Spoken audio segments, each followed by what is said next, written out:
இன்னைக்கு நம்ம ஃபுட் வார் season 2 7th episode தான் பார்க்க போறோம். எபிசோட் ஓபனிங்ல போட்டிக்கு வரக்கு முன்னாடியே கண்ணை கட்டிக்கிட்டு அந்த ஹயமா பையன் 3 வித்தியாசமான பிளேட்ல என்னென்ன ஸ்பைசஸ் இருக்கு அப்படிங்கிற எல்லா விஷயத்தையும் கண்ணை மூடிட்டே சொல்லியிருந்திருப்பான். இவன் இந்த மாதிரி ப்ரிப்பேர் ஆகுற மாதிரி அந்த கூரோ பையனும் பார்த்தா அவனோட பிசிக்க வந்து ரெடி பண்ணிட்டு இருந்திருப்பானா. உள்ள வந்து ஆலிஸுமே என்னடா இவ்வளவு வேர்வை ஸ்மெல் வருது அப்படின்னு சொல்லி ஸ்ப்ரே அடிச்சுக்கிட்டு இருக்கேன். ஆலிஸ் அப்பவுமே கூஃபியா ஜாலியா இருக்கிறத பார்த்தா கூரோவுமே நீ ஹீரோ கிட்ட தோத்து போய் இப்படிதான் ஒரு ரியாக்ஷன் இருக்குதுன்னா நீ தோத்து போறதுக்கு இதுதான் காரணம் தான். போட்டி போடுறதுக்காக 2 பேர் அரினாக்கு வந்திருப்பாங்களா. சோ அப்போ நம்ம ஹீரோ பார்த்தா யார் ஜெயிக்க போறாங்க அப்படின்னு எரினாக்கு வந்திருக்க விஐபி ரூம்ல உட்காந்துட்டு மேட்ச பாத்துக்கிட்டு இருப்பான். அவ காண்டாவோ அடே இது எனக்கான ரூம்ல எங்கடா நீங்க வந்திருக்கேன்னு. அதுக்கப்புறம் போட்டியுமே ஆரம்பிக்குது. பார்த்தா அந்த ஹயமா பையன் வாத்தோட மீட்டை வந்து எடுத்துருப்பான் போல. அங்க இருக்கிற ஜட்ஜஸுக்குமே ஹயமா பத்தி ஓரளவுக்கு தெரிஞ்சிருக்குது. ஓகே இந்த மசாலா பொருட்கள் எல்லாம் ரொம்ப அசால்ட்டா ஸ்மெல் பண்ணி கண்டுபிடிக்கிறவன் தான் இந்த பையன். கண்டிப்பா ஒரு திறமசாலியா தான் இருப்பான் அப்படின்லாம் பாத்துக்கிட்டு இருக்கேன். அதுவே அந்த மொட்டையும் மிடில் ஸ்கூல் ஃபர்ஸ்ட் இயர்லயே பார்த்தா இந்த அகாடமில நம்ம ஹயமா வந்து ஜாயின் பண்ணியிருந்திருப்பான். சோ அப்ப இருந்தே அவனோட ஸ்மெல்லிங் சென்ஸ் அப்படிங்கிறது பயங்கர ஸ்ட்ராங்கா இருந்திருக்குது. சோ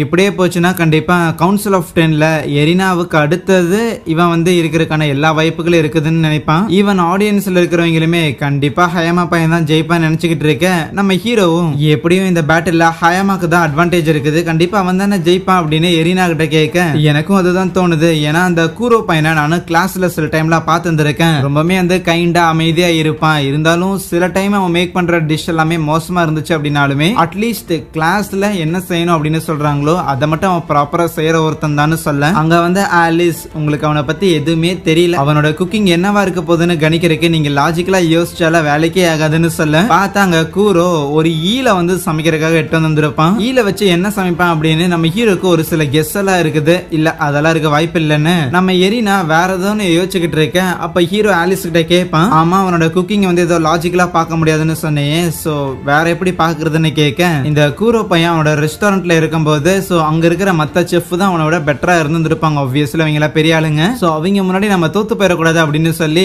அப்படிதான் பார்த்தா ஒரு போட்டிக்காக அவங்க எல்லாரையும் தோக்கடிக்கணும், நம்ம இந்த ஹோட்டல்ல நம்ம தான் பெஸ்டான செஃப்பா இருக்கணும்னு சொல்லி அப்படிதான் அவனோட குக்கிங் திறமைகள் எல்லாத்தையுமே வந்து அவன் கொஞ்சம் வருஷத்துலயே வந்து வளர்த்து இருந்திருப்பான். ஒவ்வொரு நாளுமே நம்ம வந்து இம்ப்ரூவ் ஆகி ஆகணும் அப்படின்னு அவனே வந்து புஷ் பண்ற மாதிரியான ஒரு என்விரான்மெண்ட்ல இருந்திருக்கான். சோ நம்மளே புஷ் பண்ணிக்கல அப்படின்னா நம்ம இங்க இருக்க முடியாது அப்படிங்கிற அந்த ஒரு தவிப்பு தான் பார்த்தா அவனை இந்த அளவுக்கு கிரேட்டரா மாத்தி இருந்திருக்குது. ஆல்மோஸ்ட் எல்லா நாளுமே கூரோவும் ஆலிஸும் வந்து ஒரு ஃபுட் பேட்டில் மாதிரி வச்சுக்குவாங்களாமா. பட் அந்த எல்லா பேட்டில்லையுமே கூரோ ஒன்னும் அவனோட ஃபுல்லஸ்ட் கொடுத்து சமைக்கல அப்படின்னு இந்த ஆலிஸுக்கு ரொம்ப நல்லாவே தெரியும். ஆனா ஒன்ஸ் தன்னோட ஃபுல்லஸ்ட் கொடுத்து அவன் சமைக்கிறான், அவன் சீரியஸா இறங்குறான் அப்படின்னா கண்டிப்பா எதிரி நிக்கவே முடியாது. ஏன் தெரியுமா, என்கிட்ட இல்லாத ஒரு விஷயம் அவன்கிட்ட இருக்குது அப்படின்னு சொல்லுவா. லைக் போட்டின்னு வந்துட்டா தீயா இருக்கணும், எதிரியை தூக்கி போட்டு சாப்பிடணும் அப்படிங்கிற அந்த ஒரு இன்டென்சிட்டி ஆலிஸுக்கு கிடையாது. ஆனா அது கூரோக்கு இருக்குது. ஆனா அது கூரோ எல்லா இடத்துலயும் யூஸ் பண்ண மாட்டான். பட் யூஸ் பண்றான் அப்படின்னா அவன் தான் அந்த இடத்துல ஜெயிக்கிறதுக்கான எல்லா சான்ஸும் இருக்குதுன்னு ஆலிஸ் நினைச்சு பாப்பா. ஹயமா பையன் ரொம்ப அமைதியா சமைச்சுக்கிட்டு இருக்க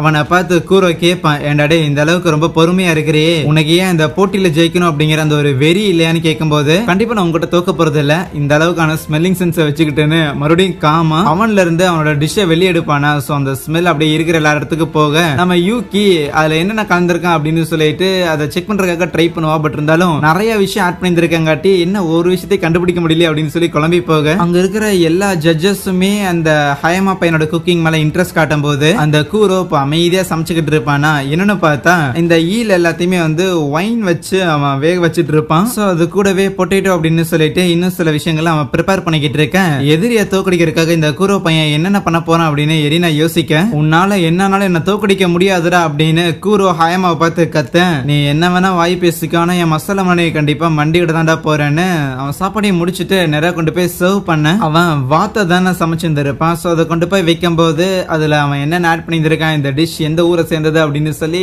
அந்த ஜட்ஜஸ் எல்லாருமே சும்மா பேசிட்டு அதுக்கப்புறம் எடுத்து சாப்பிட ஆரம்பிக்கிறாங்க. எல்லாருக்கும் ஆப்வியஸா பிடிக்கதான் செய்யுது. அவ்வளவு ஈஸியா கூரோ தோக்க மாட்டானோ அப்படின்னு ஹீரோவும் நினைக்க கூரோவும் பயங்கர கான்பிடண்டா அவனோட சாப்பிட கொண்டு போய் அங்க பிரசன்ட் பண்ணுவானா. அங்க இருக்கிற ஒரு ஜட்ஜ் என்னன்னா இதுல இருந்து ஸ்மெல் கூட வரல, இதை வச்சு என்னத்த சாப்பிடுறது அப்படின்னு நினைக்க குறை சொல்லிட்டு இல்லாம எடுத்து வாயில போட்டு நம்ம மிரட்டுவானா.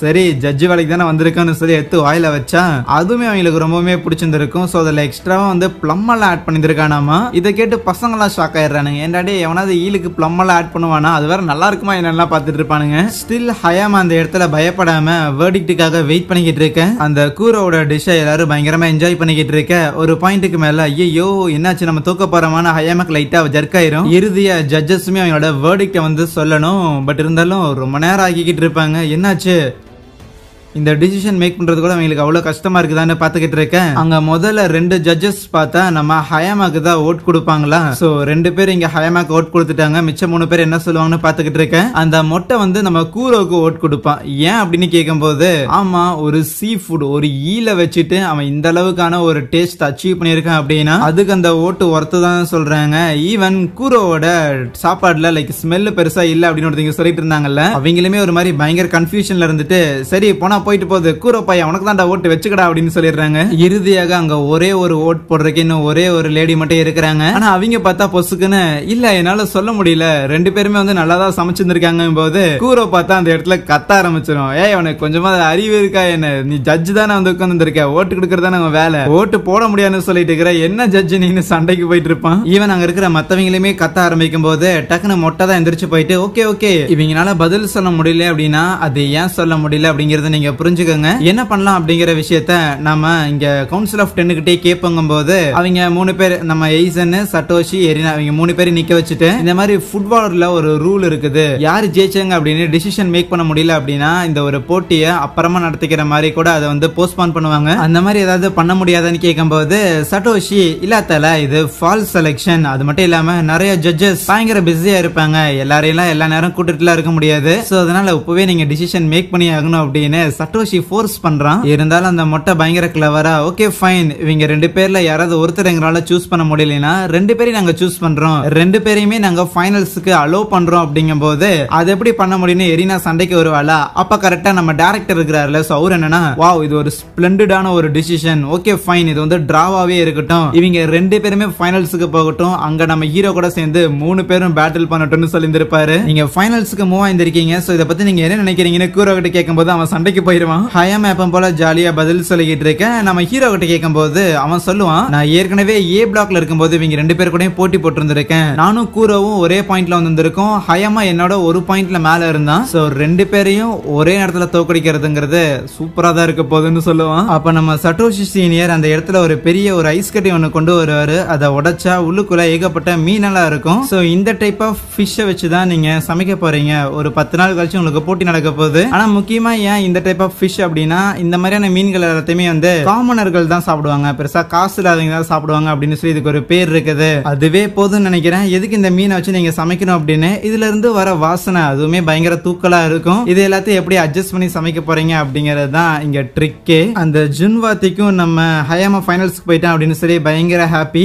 அதான் இவ்வளவு தூரம் வந்திருக்கியா, கொஞ்சமாவது ஹாப்பியா இருக்கிற மாதிரியாவது ஃபேஸ் வச்சுக்கணும் தானே, எதுக்கு இவ்வளவு காமாவே இருக்கிறேன்னு ஹீரோ கேட்க அந்த கூரோவும் பின்னாடி வந்து நின்னுக்கிட்டு ஹயாமாவை பார்த்தோம் ஹீரோவை பார்த்தோம் 2 பேரும் ஃபைனல்ஸ்ல வச்சு நான் செய்ய போறேன்டா அப்படின்னு கத்திக்கிட்டு இருக்கேன். பின்னாடி வந்து ஆலிஸ் அவன் தலையில கட்டி இருக்க துண்டை எடுத்தோன்னே டக்குன்னு அப்படியே காம் ஆயிடுறான். ஓகே கைஸ் உங்களை ஃபைனல்ல பாக்குறேன்ட்டு போக அப்படி போகும்போதுமே ஆலிஸ இன்னைக்கு ஒரு ஃபுட் பேட்டிலுக்காக வரையா அப்படின்னு கேட்டிருந்திருப்பானா, அவ்வளவு நேரமும் காமா இருந்த ஹயாமா அங்கிருந்து போகும்போது இவங்க 2 பேரையும் முடிச்சு விட்டுறா முடிச்சு அப்படின்னு அவ்வளவு சீரியஸா இருக்கேன். நம்ம ஹீரோவுக்குமே இது ரொம்ப பிடிச்சிருந்திருக்கும். ஓகே இந்த போட்டிகள் மூலமா நம்ம குக்கிங் திறமை எங்கேயோ போக போகுதுன்னு நினைக்க அங்கே இந்த ஒரு எபிசோடை முடிக்கிறாங்க. So thank you.